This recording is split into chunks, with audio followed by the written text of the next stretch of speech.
Суретте көзіңізге бірден түскен ағашты таңдап, өзгелерге қандай адам болып көрінетініңізді біліңіз. Сырт көз сыншы, ішкі жан дүниеміз өзімізге ғана мәлім болса да, өзгелер бізді басқа қырымыздан тануы мүмкін. Басқа адамдардың біз туралы не ойлайтынын білгіміз келеді. Айналамыздағы адамдар арасында өзіміз жайлы жағымды пікір қалыптастырғанды ұнатамыз. Ал сіз өзгелер үшін қандай адам болып көрінесіз, білгіңіз келе ме? Ендеше психологиялық суретке үңіліп, көзіңізге бірден түскен ағашты таңдаңыз. Өзіңізге ұнаған ағашты таңдасаңыз, мен сізге сипаттамасын айтып берейін. Егер бірінші ағашты таңдасаңыз, сізді өзгелер жұмсақ, биязы мінезді адам ретінде таниды. Жүрегіңіздің нәзіктігі, жаныңыздың мейірімділігі айналаңыздағы адамдарға ұнайды. Өзгелерге нағыз қорған бола алатын, қиын сәтте жақындарының жанынан табылатын жан екеніңізге өзгелер сан мәрте рет көз жеткізген. Сол себепті ортаңызда сыйлысыз, құрметтісіз, сіз барлығына керексіз. Өйткені әлем сіз сияқты мейірімді жандарға зәру.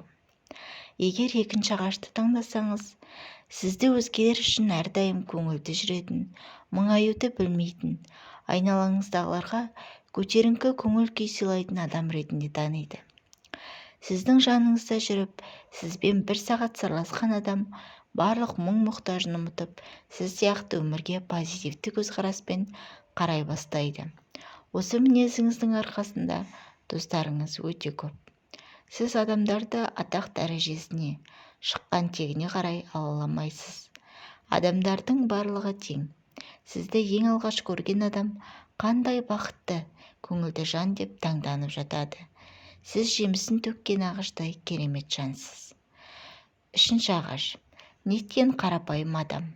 Мына заманда осыншалық қарапайым адамдар бар ма? Сіз туралы өзгелер осылай ойлайды. Сіздің қарапайым мінезіңіз өзгелер үшін жұмбақ.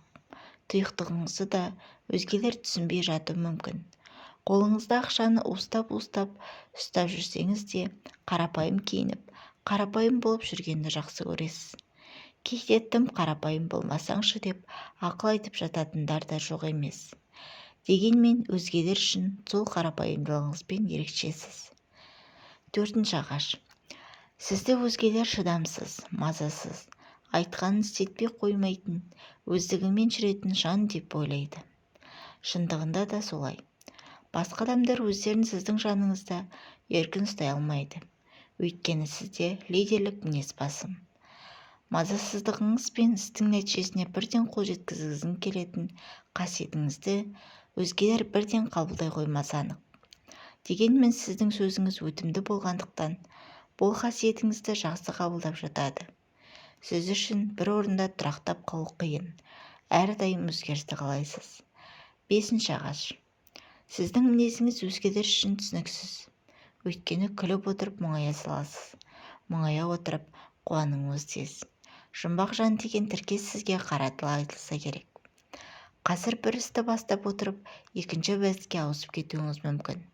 Сіздің мінезіңіздің адамдарға беймәлім қырлары өте көп. Жағыну, жалпақтау дегенді мүлдем білмейсіз. Бүгінгі айтқан ақылыңызға ертең өзіңіз қарсы шығуыңыз мүмкін. Кейде өз-өзіңізді де түсінбей қалып жатасыз. Алтыншы ағаш. Дәл осы ағашты таңдаған адам өзгелердің көзіне сүйкімді болып көрінеді. Өте тартымды жандар.